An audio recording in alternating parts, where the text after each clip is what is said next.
पर हमें एपी और बीपी का मान निकल गया आसानी से। अब हम आसानी से इसको हल कर सकते हैं। तो चलिए करते हैं। क्या लिखेंगे? माइनस क्यू के कारण बिंदु पी पर उत्पन्न वैद्युत क्षेत्र की तीव्रता। क्या लिखेंगे?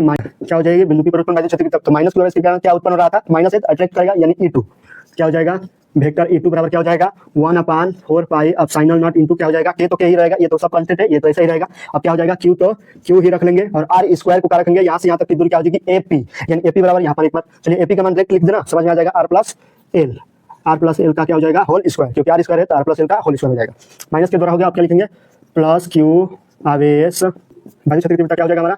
तो हम निकालेंगे यहाँ से वेक्टर क्या हो जाएगा? E1 हो जाएगा। E1 है वेक्टर E1 क्या हो जाएगा? 1/4 पाई एप्सिलॉन नॉट इनटू क्या हो जाएगा? के क्या हो जाएगा? 1/4 पाई एप्सिलॉन नॉट इनटू के। और क्या हो जाएगा? माइनस क्यू हो या प्लस क्यू हो, हमेशा किस में रखते हैं? प्लस में ही रखते हैं, क्योंकि क्या है? एक सदिश राशि है, जो वैद्युत क्षेत्र की तीव्रता एक सदिश राशि है, इसलिए हम माइनस और प्लस ही रखते हैं। तो क्या हो जाएगा यहाँ पर? क्यू बटे में क्या हो जाएगा? आर स्क्वायर, यानी आर क्या हो जाएगा? यहाँ से ये प्लस क्यू के द्वारा यहाँ पर दूरी क्या हो जाएगी? बीपी। तो बीपी का मान क्या लिखेंगे? R minus L. क्या हो जाएगा? आर माइनस एल का होल स्क्वायर हो जाएगा। तो यहाँ तक आप समझ गए होंगे कैसे हुआ।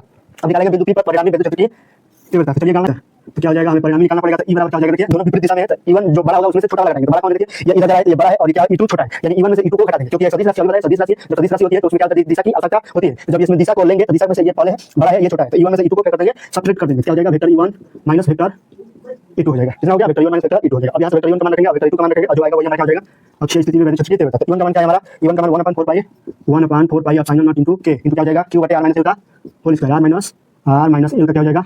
होल स्क्वायर हो जाएगा। तो देखिए यहाँ पर थोड़ा फाक लिख सकते हैं ताकि आपको समझ में आए। 1/r माइनस एल का क्या हो जाएगा? Whole square. अब यहाँ पर minus 1/4 pi epsilon naught into अक्षीय स्थिति में वैद्युत क्षेत्र की तीव्रता क्या होता है? E बराबर 1/4 pi epsilon naught into K into क्या हो जाएगा? 2p बटे में r क्यूब हो जाएगा। यही हमारा क्या है? अक्षीय स्थिति में वैद्युत क्षेत्र की तीव्रता है। मोस्ट इंपोर्टेंट है, याद कर लीजिएगा। क्या है? मोस्ट इंपोर्टेंट है, परीक्षा में इसका डेरिवेशन ही पूछा जाता है, और न्यूमेरिकल वैल्यू को कभी-कभी छोटा सवाल ही बनता है इस पर, तो इसलिए छोटा सवाल देता है न्यूमेरिकल पर। चलिए आसानी से आपको समझ में आ गया होगा, मुझे पूर्ण विश्वास है। चलिए अब इसके आगे जो अनुप्रस्थ स्थिति में होगा वो कल देखेंगे। आज के लिए इतना ही रहने देते हैं। आपको समझ में आया होगा तो अपने फीडबैक कमेंट में जरूर लिखिएगा। तो चलिए इसके आगे आप कल देखेंगे। आज के लिए इतना रहने देते हैं, फिर मिलते हैं नेक्स्ट वीडियो में। तब तक के लिए जय हिंद।